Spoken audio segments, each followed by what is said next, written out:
Today we have some really special programming to share with you. We are going to be going all the way to Saskatchewan, Cody First Nation, where we get to see buffalo released across the land after so long. An incredible story.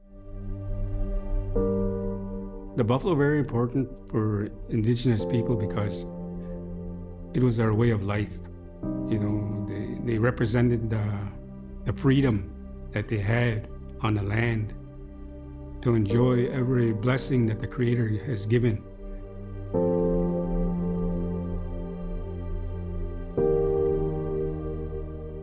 The buffalo were the main source of sustenance.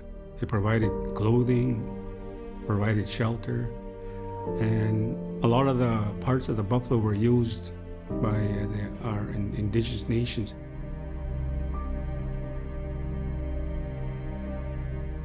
And one thing about the bison is they're very resilient. They can handle the harshest winters, which gives us First Nations people the same resilience that they have because of what they provide for us.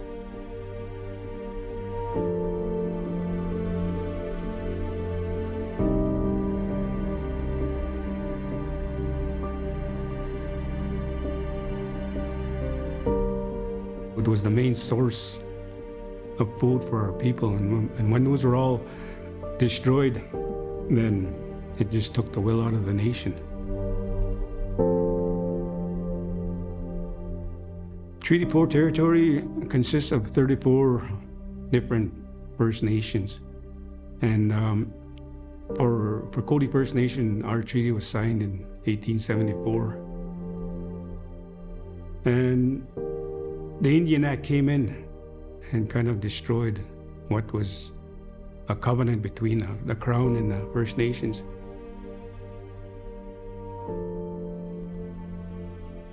Lokokoa, it's a Polynesian word. It means a brave heart or brave soul.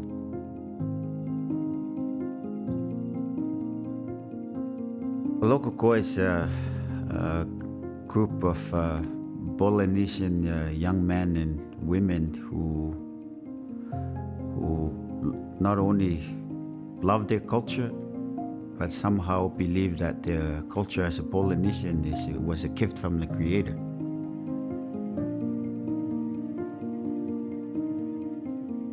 With our Polynesian group, when we travel to different reserve or reservation, we hear this story of you kill the buffalo, you kill an Indian kind of thing, and so it was always ringing in my ears, but I didn't really understand until probably 2013 that I kind of have this moment of it's like, man, like it would be cool if we can have this animal back and give it back to where it belongs and to the people that the Creator intended for them to have. Liam and I were sitting mid-2013, and I was asking, how's it working? Your wife is from Papikasis, and you're here in this community. And he said, I want to give away a herd of buffalo. The identity of the men of the Plains First Nations, from the Mississippi to the Rockies, it has been tied up for generations, for centuries, with the buffalo. It started a ball rolling, and it wasn't us, it wasn't settlers, it wasn't immigrants. It was Lima, Lokokoa, married to a Papikasis gal, building trust in the community. They were the bridge. See, our goal at Tear Fund is not to be the leader. Our job is to come behind. Our job is to facilitate, empower, to release Indigenous ministry. We talk about truth and reconciliation as something that is an action to be taken. I was going to see one of our supporters, and as I was driving up the gravel road towards his ranch, I saw these 4 massive bulls beside the road. And 20 minutes later, as I pulled in, I said, man, those bison, those buffalo, they're unbelievable. And he went on and talked about them. Later on, he made a commitment to give 22.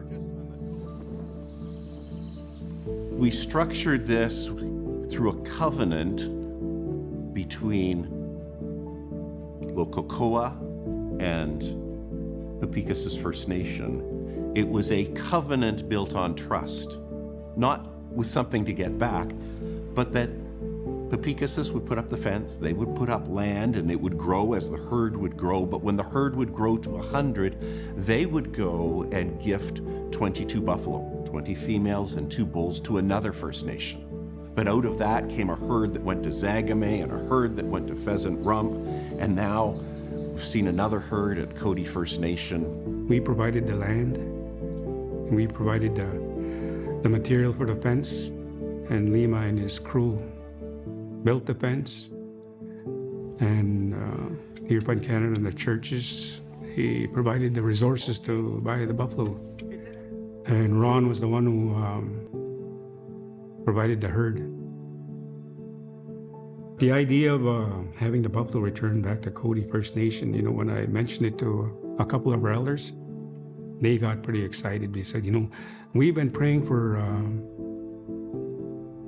a moment like this where the buffalo would return to our community, because they were gone for over 150 years.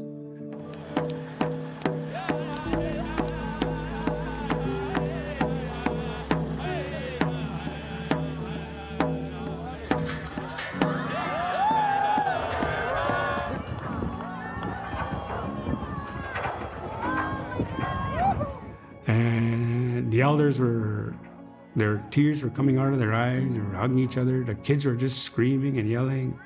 And when you can hear the thundering of the hoofs on the ground, the animals just coming out, man, just like something came home that was missing for many years.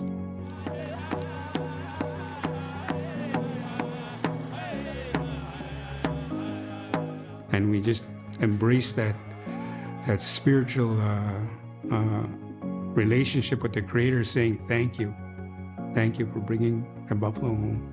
My heart it's always geared to into the redeeming of culture on the First Nation community, and to acknowledge of the beauty of it. And the buffalo have taken me to that road when we go to community and we watch these animals roam and their community come and watch, and there's something stirred in them. That warriorness in them is come to life again. That sense of hope that, the buffalo is coming home. I have a responsibility as a follower of Jesus. I have a responsibility as a citizen of Canada. I have a responsibility of someone who is on native land to go and give back. But it starts with relationship. It starts with friendship and sitting around a lot of fires and eating some buffalo meat and deer and venison and moose and laughing and smiling, because it's relationship. It's not transactions. Why do you work with each other? He's a long-lost brother. In the spirit of truth and reconciliation, it's great to see the churches in Tirpan, Canada coming to the forefront to represent the settlers that come to Canada to kind of make amends with the First Nations people for what was taken away. We want to give back.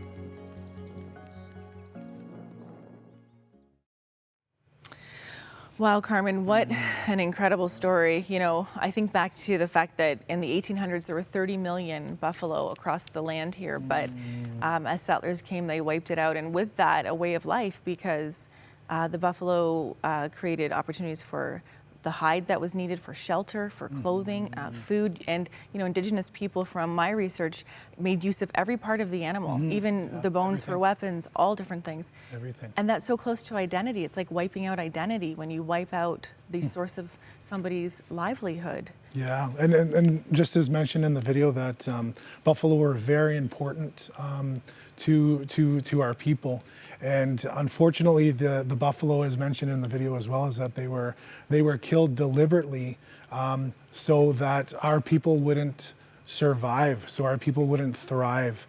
So I think that this is just an amazing story, and the gentleman had mentioned that it was bringing tears to his eyes. It was bringing tears to my eyes as well too, seeing this great reconciliation story, and most importantly, this great relationship story, which is huge, I think, for our country right now, is that we can't have reconciliation without relationship either. And you know, Carmen, you've said something else to me before about that, you know, it's not, Indigenous people are not a problem to be solved. This is a relationship to be had. Yeah, absolutely. And yeah, you hit the nail right on the head there, that, you know, I feel that our people sometimes are always looked at as a problem, but we really are not a problem. And if you begin to have a relationship with us, that you'll begin to see that. So I encourage each and every person out there, you know, begin to have conversations with my Native brothers and sisters out there, because we are not a problem. We are really a good relationship to have, and I think it's so important for the future of our children and our children's children. And in our culture, we love to think 7 generations ahead. So what is that going to look like? Relationship. What is that going to look like in the future for our children?